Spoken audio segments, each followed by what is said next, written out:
बीच बीच में कई शख्सियात को इनवाइट करने और मुझे ये लगता है कि एक मेज़बान की हैसियत से हमारी ज़िम्मेदारी बनती है कि हम जो लोग आए हैं उनका शुक्रिया भी अदा करें, उनकी मेज़बानी के फ़राइज़ भी अंजाम दें। और मैं इस इजलास को 2-3 बार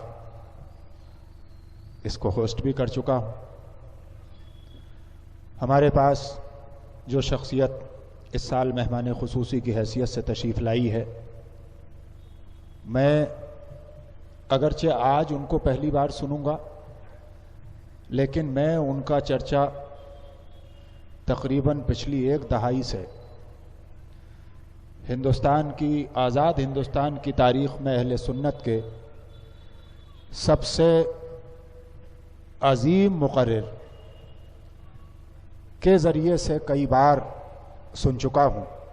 और जो ख़ुद भी मौलाना उबैदुल्लाह खां आज़मी इस इजलास को एड्रेस कर चुके हैं, और मैंने हज़रत मुफ्ती सैयद आले रसूल साहब क़िबला के हवाले से जितनी मोतबर गुफ्तगू और जितने अक़ीदतमंदाना अल्फाज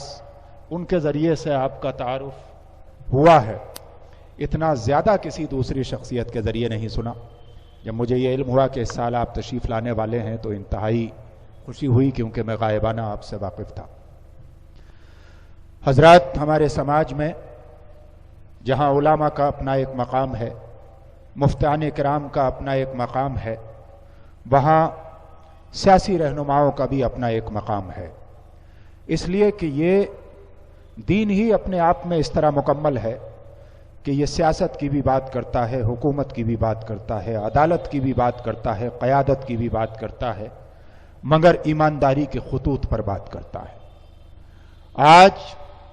इस्लाम का नाम लेकर जज्बाती नारे लगाने वाले लोग, मुसलमानों को भड़काने वाले लोग अपने मफाद के लिए पूरे मुल्क में किसी एक सूबे या स्टेट या फिर किसी एक शहर से उठ के जाने के बाद क्या काम कर रहे हैं। आज के इस डेमोक्रेटिक सिस्टम में छोटी पार्टियां ज्यादा बड़ी बारगेनर हैं बड़ी पार्टियों से, और जितनी भी पूरे मुल्क में छोटी पार्टियां हैं, कोई असेंबली में तो कोई पार्लियामेंट में, सबकी सब या तो बीजेपी के एजेंट हैं या कांग्रेस की एजेंट हैं, और सारी पार्टियां कहीं ना कहीं इन्हीं धाराओं में जाने के बाद मिल जाती हैं। जिन्हें सेकुलर सियासत करनी होती है वो अपने मफाद के हिसाब से चले जाते हैं, जिन्हें कम्युनल सियासत करनी होती है वो अपने मफाद के हिसाब से चले जाते हैं, और जिन्हें सबसे बड़ा सेकुलर और मुस्लिम कायद बनना होता है और अंडर टेबल आरएसएस से और मुस्लिम दुश्मन ताकतों से हाथ मिलाने होते हैं, वो अपने हवाले से चले जाते हैं। उन लीडर्स की भी खास डिमांड है इस मुल्क के सिस्टम में जो किसी भी मुस्लिम आबादी में जाने के बाद जहर घोल सकें, आग लगा सकें। इसलिए कि जब तक कोई जहरीली जबान बोलने वाला मुसलमान तैयार नहीं होगा, जब तक योगी आदित्यनाथ की दुकान कैसे चलेगी, साक्षी महाराज को कौन पूछेगा, साध्वी पराची को कौन पूछेगा। इसलिए इन लोगों की इंपॉर्टेंस भी वो लोग बढ़ाते हैं जो हमारे बीच नफरत की जबान बोलते हैं। इसलिए नफरत की जबान इधर से बोली जाए या उधर से, उसको इक्वली कंडेम करना चाहिए। इसलिए कि नफरतों के लिए, जिसके लिए मजहब में कोई जगह नहीं। कभी आपने किसी जामा मस्जिद से जुमे के खुतबे में किसी इमाम को नफरत की जबान बोलते हुए देखा? कभी किसी मदरसे में मसनद पे बैठे हुए आलिम को नफरत की जबान बोलते हुए देखा? कभी किसी मुफ्ती को फतवे के अंदर नफरत की जबान लिखते हुए देखा? इसका मतलब अगर नफरत की इजाजत इस्लाम में होती तो सबसे पहले मुफ्ती के फतवे में नफरत होती, आलिम के जो जुमे का खुतबा है उसमें नफरत का इस्तेमाल किया जाता, मदरसे के अंदर जो दरसो तदरीस है उसमें नफरत का इस्तेमाल किया जाता। और आज तक जितनी एक्सट्रीम ऑर्गेनाइजेशन है उसमें मदरसे से पैदा होने वाले आलिम नहीं जाते, बल्कि साइंस और इंजीनियरिंग करने वाले लोग, जिन्हें हूरों का लालच दे दिया जाता है, बहका दिया जाता है। आज ISIS और दाइश में भी जो लोग हैं वो वही लोग हैं। इसलिए मैं बात ये कर रहा था कि सियासत भी अगर मुल्क के मफाद के लिए, कौम की तामीर के लिए, उसूल के लिए, कमजोर लोगों को ऊपर उठाने के लिए की जाए तो वो सियासत भी इबादत है। और ऐसा ही एक शख्स हमारे बीच बिहार, उड़ीसा, बंगाल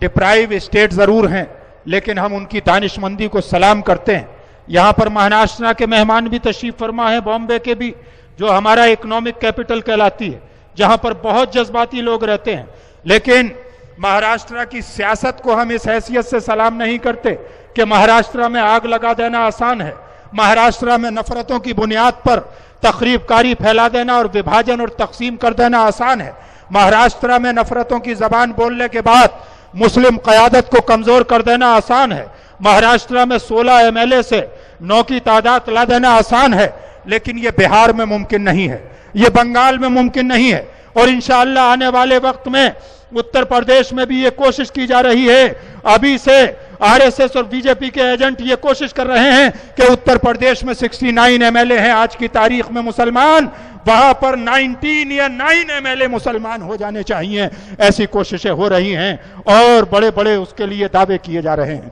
मैं उस शख्सियत को बुलाने के लिए जा रहा हूं जो शख्सियत एक आम आदमी था, जिस इंसान को मास्टर के रूप में जाना जाता है, जो स्कूल में पढ़ाया करता था, लेकिन उस इंसान ने बाउसूल सियासत की और बाउसूल सियासत करने के लिए आरएसएस के ख्वाब को चकनाचूर कर दिया, मुल्क की हुकूमत के ख्वाब को चकनाचूर कर दिया कि राज्यसभा में अपनी तादाद पूरी करने के लिए वो बिहार पर कब्जा जमाना चाहते थे, और उन्होंने अरबों खरबों रुपए के दाव खेल रखे थे वहां पर और अपने एजेंट छोड़ रखे थे। और जो सबसे बड़ा चेहरा वहां पर इलेक्शन लड़ रहा था, एक्स एमएलए, उसको हराकर उसकी छाती पर तकरीबन 35,000 वोटों से मेरी मालूमात के मुताबिक जीत हासिल करने वाली शख्सियत जनाब मास्टर मुजाहिद आलम साहब की है, जो कूचा दमन किशनगंज से रुकने असेंबली हैं। और किशनगंज वो जगह है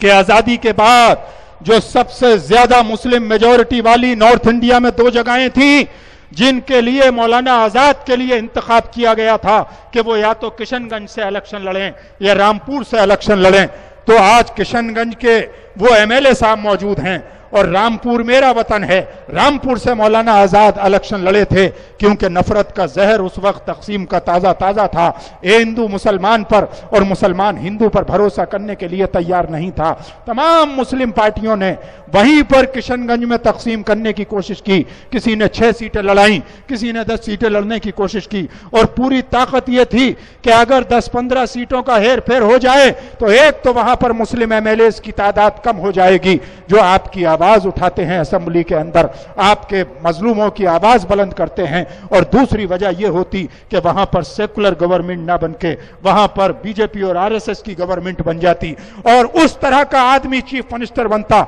जिसने ये कहा था कि जो भारतीय जनता पार्टी को वोट ना दे वो पाकिस्तान चला जाए, जिसने ये कहा था कि पाकिस्तान में पटाखे फूटेंगे। ऐसे जालिमों को नफरत की जबान बोलने के बाद किसी ने शेर कहा है कि माना के तबाही में कुछ हाथ है दुश्मन का, कुछ चाल कयामत की अपने भी तो चलते हैं। तो अपने लोग भी आस्तीन के सांप बनने के बाद वहां चाले चलने की कोशिश कर रहे थे, और उन सारी गिरगिट की चालों को नाकाम करने के बाद कामयाबी हासिल करने वाली शख्सियत मास्टर मुजाहिद आलम साहब रुकने असेंबली कूचा दमन किशनगंज की है। मैं बड़े एहतराम के साथ उनसे गुजारिश कर रहा हूं कि आप तशरीफ लाइए और अपने ख्यालात से। 24वां जलसा रहमतुल लिल आलमीन सल्लल्लाहु अलैहि वसल्लम जो मजलिस बचाओ तहरीक के जेर एहतमाम मुनक़िद किया गया है, जलसे में तशरीफ़ फरमा उलमा इकराम हज़रात, मुअज़्ज़ज़ सामीन, पाकीज़ा माँ और बहनों, मैं मजलिस बचाओ तहरीक और उसके कन्वेनर जनाब अमजदुल्ला खान का बहुत शुक्रगुजार हूँ